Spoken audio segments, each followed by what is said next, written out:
السلام عليكم، مرحبا بكم. شويه وصفات خواتي خديجه. اليوم نقدم معكم هذه الحلوه ديال اللوز اللي كتجي رائعه، او القرقاع بالقرقاع واللوز عفوا.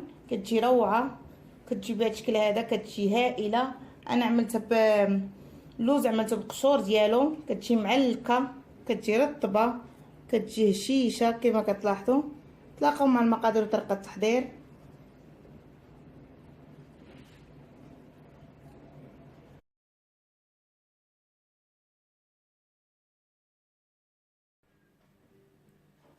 المقادير كنحتاجو هنا كما كتلاحظوا معايا نصف ملعقه صغيره من البيكون بودر، خميره كيماويه، كذلك نفس الملعقه خديت ديال القرفه، وقبصه ملح، 180 غرام ديال السكر خاشن، جوج بيضات صغار. نقدر نستعمل وحده، نقدر نستعمل بيضه وصفار بيضه على حساب الخليط.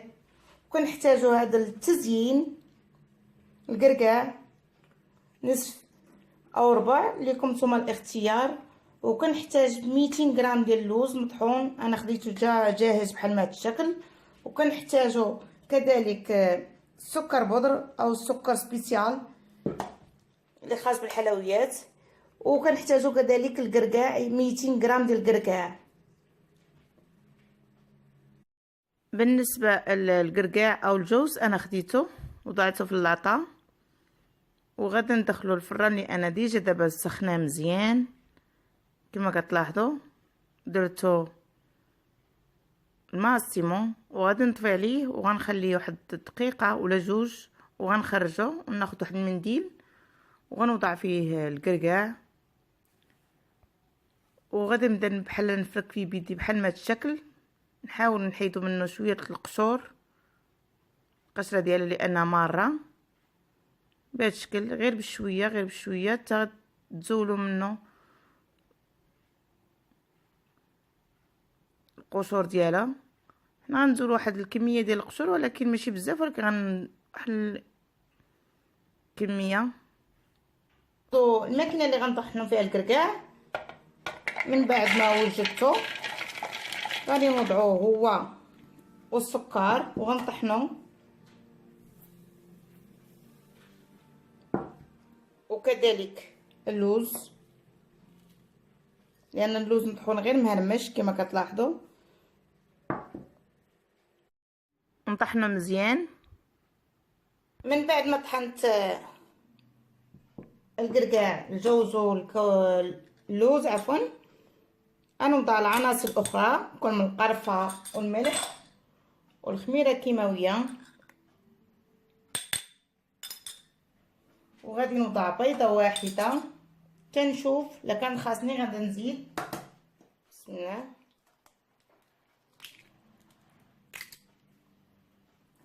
وملعقه كبيره من الكليكوز او المربى المشماش اللي متوفره عندكم. انا غنوضع ملعقه كبيره ديال الكليكوز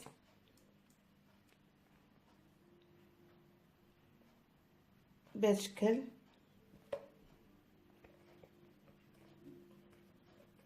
بالنسبه للبنات اللي مقيمين في اوروبا انا خديت هذا من ايطاليا، راه موجود صافي. غادي نبدا نخلط بايديا ونجمع.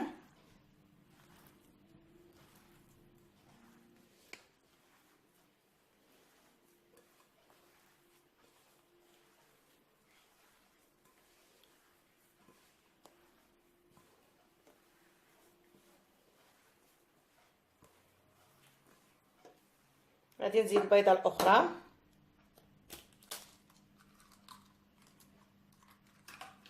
انا باقي عندي قاصح،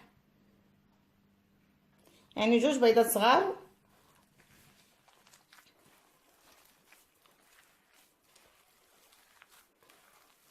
غنعجنها مزيان كما كتلاحظوا. دابا عاد هذا هو القوام اللي خاصنا حنا نحصلوا عليه بهذا الشكل، يعني جوج بيضات صغار.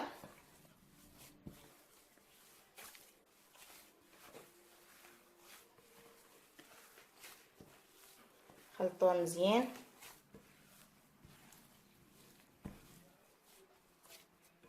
ونخليها ترتاح واحد 5 دقائق ونتلاقاو من بعد. من بعد ما خليتها ارتاحت ليا واحد 5 دقائق. دابا غنعملو مكورات بالحجم اللي بغيتو ونوضعهم في السكر بحال ما هاد الشكل. انا نعملهم بهذا الشكل.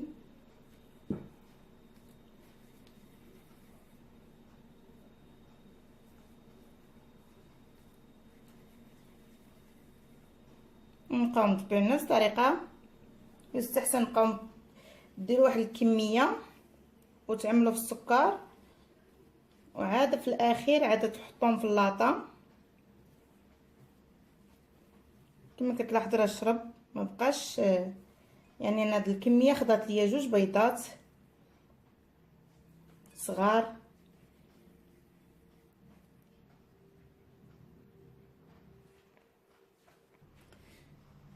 من بعد ما عملت كورات في السكر غنعملهم بحال ما هاد الشكل.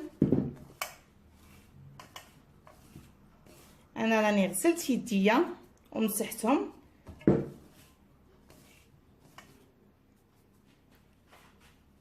وغادي نعملهم فوق اللاطه بهذا الشكل.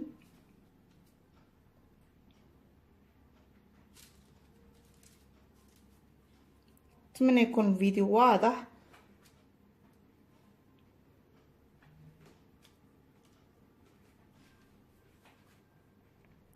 من بعد ما وضعتهم كلهم في اللاطه كناخذ هذوك الانصاف ديال الكركاع او الجوز، كنوضعهم فوق من وكنضغط فوق من الحلوه ديالنا. كنعمل ليها بحال ما هاد الشكل. وانا دابا راه شعلت الفران لدرجه الحراره عاليه، انا درت الماكسيموم. دابا تندخل الحلوه ديالنا عاد نقص منه على 180. انا عملته هوائي مروحه 15 دقيقه 10 دقائق حتى 15 دقيقه.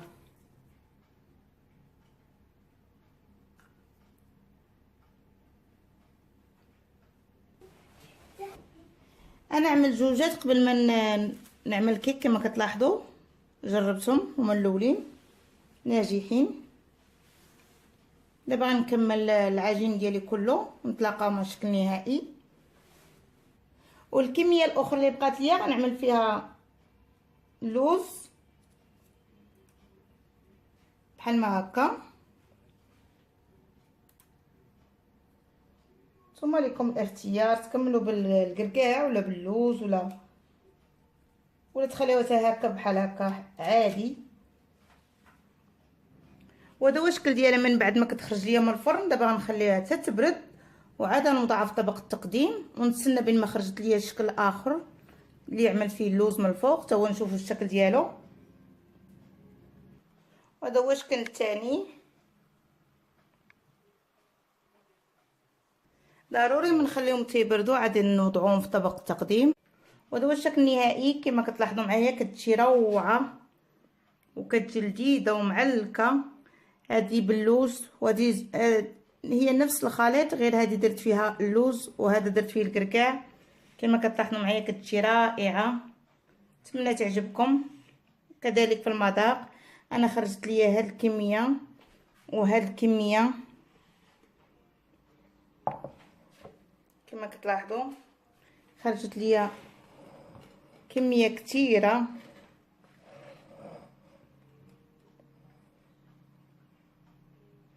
والى اللقاء مع وصفه جديده ان شاء الله مع الخواتري خديجه. بالنسبه للاحتفاظ بها نعمل في علبه محكمه الاغلاق ونديرها في الثلاجه.